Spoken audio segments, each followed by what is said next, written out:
ನಾವು ದಿನನಿತ್ಯದ ಜೀವನದಲ್ಲಿ ದೇವರ ಪೂಜೆಯನ್ನು ಮಾಡೇ ಮಾಡ್ತೀವಿ. ಅದರಲ್ಲೂ ಕೂಡ ದೇವರ ದೀಪವನ್ನು ಹಚ್ಚಿಡ್ತೀವಿ.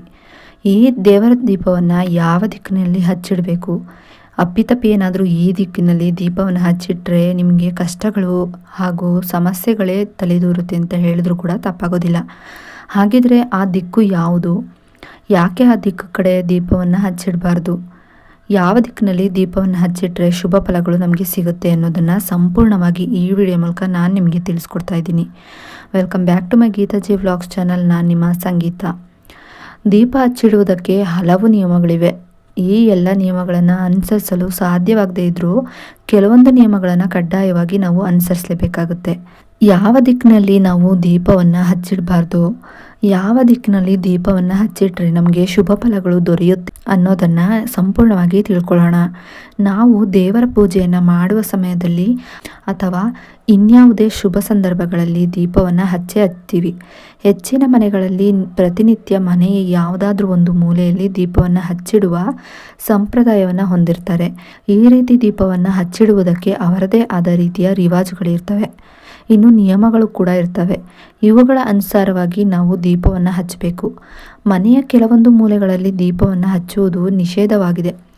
ಮನೆಯ ಯಾವ ಸ್ಥಳದಲ್ಲಿ ನಾವು ದೀಪವನ್ನು ಹಚ್ಚಿಡಬಾರ್ದು ಗೊತ್ತಾ? ಮೊದಲನೇದಾಗಿ ದಕ್ಷಿಣ ದಿಕ್ಕಿಗೆ ನಾವು ದೀಪವನ್ನು ಹಚ್ಚಿಡಬಾರ್ದು. ಶಾಸ್ತ್ರದಲ್ಲಿ ಉಲ್ಲೇಖಿಸಿರುವ ಪ್ರಕಾರ ನಾವು ಮನೆಯ ದಕ್ಷಿಣ ದಿಕ್ಕಿನಲ್ಲಿ ದೀಪವನ್ನು ಹಚ್ಚಿಡಬಾರ್ದು. ಈ ದಿಕ್ಕಿನಲ್ಲಿ ದೀಪವನ್ನು ಹಚ್ಚಿಡುವುದು ನಿಷೇಧಿತವಾಗಿದೆ. ಮನೆಯ ದಕ್ಷಿಣ ದಿಕ್ಕಿನಲ್ಲಿ ದೀಪವನ್ನು ಹಚ್ಚಿಡುವುದರಿಂದ ಸಮಸ್ಯೆಗಳನ್ನು ಅಥವಾ ತೊಂದರೆಗಳನ್ನು ನಾವೇ ಸ್ವತಃ ಮೈಮೇಲೆ ಎಳ್ಕೊಂಡಿರ್ತೀವಿ.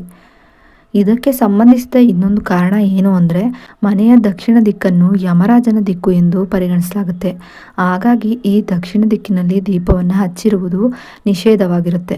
ಮನೆಯ ದಕ್ಷಿಣ ದಿಕ್ಕಿನಲ್ಲಿ ನೀವು ದೀಪವನ್ನು ಹಚ್ಚಿಡುವುದರಿಂದ ಸಾಕಷ್ಟು ಸಮಸ್ಯೆಗಳಿಗೆ ಗುರಿಯಾಗ್ತೀರಿ.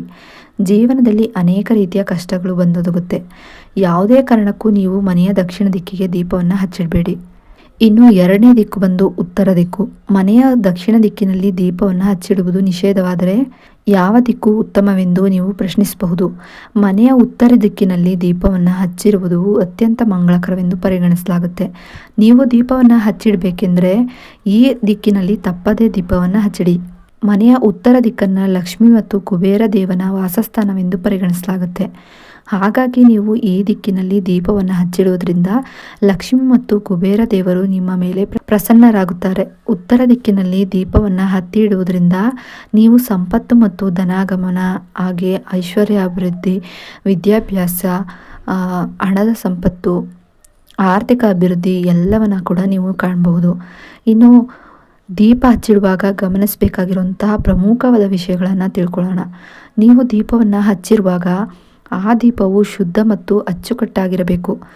ಕೇವಲ ದೀಪ ಮಾತ್ರವಲ್ಲ, ದೀಪ ಹಚ್ಚಿರುವ ಸ್ಥಳ ಕೂಡ ಶುದ್ಧವಾಗಿರಬೇಕು. ನೀವು ಎಣ್ಣೆಯ ದೀಪಗಳನ್ನು ಹಚ್ಚಿಡ್ತಿದ್ರೆ ಅಂತಹ ಸಂದರ್ಭದಲ್ಲಿ ಬಿಳಿ ಬಣ್ಣದ ಹತ್ತಿಯನ್ನು ಬಳಸುವ ಬದಲು ಕೆಂಪು ಬಣ್ಣದ ಬತ್ತಿಯನ್ನು ಬಳಸಿ ದೀಪವನ್ನು ಹಚ್ಚಿ. ನೀವು ದೀಪವನ್ನು ಹಚ್ಚಿಡಲು ಬಳಸುವ ದೀಪಗಳು ಒಡೆದಿರಬಾರ್ದು ಅಥವಾ ಅದು ಹಾಳಾಗಿರಬಾರ್ದು. ನೋಡಲು ಆ ದೀಪ ಸುಂದರವಾಗಿ ಕಾಣಬೇಕು. ಇಂತಹ ದೀಪಗಳನ್ನು ಮಾತ್ರ ಮನೆಯಲ್ಲಿ ಹಚ್ಚಿಡಬೇಕು. ಮನೆಯಲ್ಲಿ ದೀಪವನ್ನು ಹಚ್ಚಿಡುವಾಗ ಈ ಎಲ್ಲ ನಿಯಮಗಳನ್ನು ಗಮನದಲ್ಲಿಟ್ಕೊಂಡು ದೀಪವನ್ನು ಹಚ್ಚಿಡಬೇಕು. ಶಾಸ್ತ್ರದ ಪ್ರಕಾರ ಅಥವಾ ನಿಯಮಗಳ ಪ್ರಕಾರ ದೀಪವನ್ನು ಹಚ್ಚಿಡೋದ್ರಿಂದ ಮಾತ್ರ ಆ ದೀಪ ಹಚ್ಚಿಡುವುದರ ಪ್ರಯೋಜನ ನಮಗೆ ಪ್ರಾಪ್ತಿಯಾಗುತ್ತೆ. ಇಲ್ಲವಾದರೆ ದೀಪ ಹಚ್ಚಿಯೂ ಯಾವುದೇ ಪ್ರಯೋಜನ ಇಲ್ಲದಂತಾಗುತ್ತೆ. ಇನ್ನು ಈ ಒಂದು ದಿಕ್ಕಿನಲ್ಲಿ ದೀಪವನ್ನು ಹಚ್ಚಿಡೋದ್ರಿಂದ ಮನೆಯ ಏಳಿಗೆ ಕೂಡ ಆಗುತ್ತೆ. ಇನ್ನು ಈ ಒಂದು ದಿಕ್ಕಿನಲ್ಲಿ ದೀಪವನ್ನು ಹಚ್ಚಿಡೋದ್ರಿಂದ ಮನೆಯ ಅಭಿವೃದ್ಧಿ ಕೂಡ ಆಗುತ್ತೆ, ಮನೆಗೆ ಕೂಡ ಶ್ರೇಯಸ್ಕರ ಅಂತ ಹೇಳ್ತಾ ಈ ಒಂದು ಮಾಹಿತಿ ನಿಮಗೆ ಇಷ್ಟ ಆದಲ್ಲಿ ಲೈಕ್ ಮಾಡಿ, ಶೇರ್ ಮಾಡಿ, ಕಮೆಂಟ್ ಕೂಡ ಮಾಡಿ.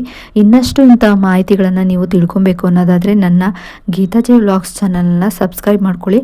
ಸಬ್ಸ್ಕ್ರೈಬ್ ಪಕ್ಕ ಬೆಲ್ ಐಕನ್ ಬಟನ್ ಇರುತ್ತೆ, ಅಲ್ಲಿ ಆಲ್ ಆಪ್ಷನ್ ಮೇಲೆ ಕ್ಲಿಕ್ ಮಾಡಿದ್ರೆ ನಾನು ಯಾವುದೇ ರೀತಿ ಹೊಸದಾಗಿ ವಿಡಿಯೋ ಮಾಡಿ ಅಪ್ಲೋಡ್ ಮಾಡಿದ್ರು ಕೂಡ ನಿಮಗೆ ನೋಟಿಫಿಕೇಶನ್ ಮೂಲಕ ಮೊದಲು ಬಂದು ತಲುಪುತ್ತೆ. ಆಗ ನೀವು ನನ್ನ ವಿಡಿಯೋನ ಮಿಸ್ ಮಾಡದೆ ನೋಡಬಹುದು. ವಿಡಿಯೋ ನೋಡಿದ್ದಕ್ಕಾಗಿ ಥ್ಯಾಂಕ್ ಯು ಫಾರ್ ವಾಚಿಂಗ್.